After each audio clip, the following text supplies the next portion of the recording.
All right, everyone, I'm a little embarrassed to admit this, but even though I've been mewing for 5 years now, I think that for most of that time I missed out on what I now consider to be the most important mewing tip, hack, instructional, whatever you want to call it, piece of advice that exists, and that is the suction. How did I miss this? It's in Dr. Mew's videos. He mentions it fairly consistently, and yet I never really made a practice out of it. I never really gave it a proper college effort. I want to teach you in this video about the importance of suctioning, creating an intraoral vacuum in order to facilitate the holding of proper tongue posture, aka suction-based mewing. So let's dive right into it. First, I want to contrast suction-based mewing to what I practiced for most of my mewing career, which is pushing or pressing or forcing the tongue onto the roof of the mouth, focusing on that as my primary activity when mewing. So I would say, okay, time to mew, and I would say, all right, let's press that tongue up onto the roof of the mouth, and I would attempt to press the front, middle, rear of my tongue onto the roof of the mouth. Now, that's a good thing to do, and of course, I'm sure we've all done that. And even with the suction method of mewing, there is some amount of pressing that occurs. However, the difference is this: with the suction method of mewing, here's what you do. You seal your lips and you gather spit at the front of the mouth and then swallow repeatedly until an intraoral vacuum is created.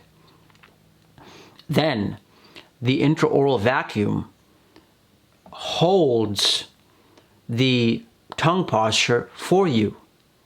It's about 5 times less effort than the pressing method of mewing. So let me just demonstrate super quick. Now, you can't really see it well in the camera, but let me just show you about how long it takes to create the intraoral vacuum and then press the tongue up on the roof of the mouth and hold it. So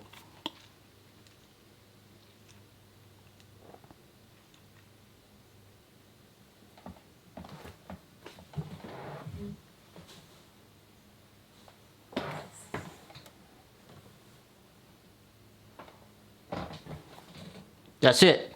You can't even see what I'm doing. It's a very subtle motion on the inside of my mouth. Basically, I'm gathering spit and swallowing while maintaining a lip seal. And what results from that is a intraoral vacuum. As soon as I invite the tongue onto the roof of the mouth, it just sticks. It all freezes together in that vacuum.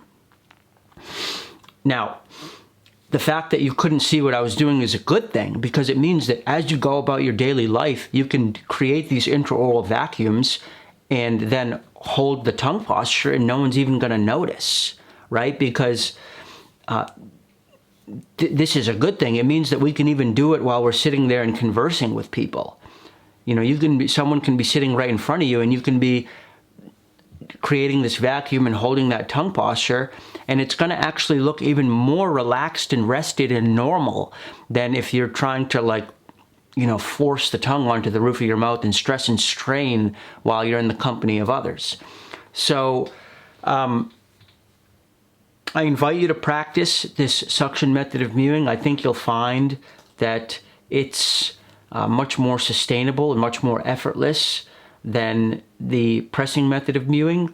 I often get asked, okay, well, when you do this, should the teeth be pressed together?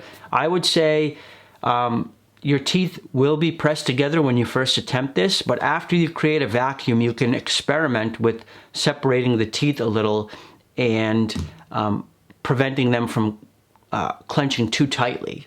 So first create the vacuum, allow the teeth to come together if that's what they want to do during the vacuum, and then after you've got the vacuum created and you've got the tongue pressed up on the roof of the mouth, tease the teeth apart a little bit. Experiment with both and find something that works best for you. I find 2 things: that when I separate the teeth during the vacuum, that my tongue then because I don't have enough maxillary expansion to allow my tongue to fully spread across the maxilla, what will happen is that the tongue then gets pinched between my teeth, and it can be a little uncomfortable. So when I keep my teeth clenched together, the tongue doesn't get bit by my teeth, and it's a slightly more comfortable. But of course, your mileage may vary, and good luck experimenting with this. And that's it for now. Peace out.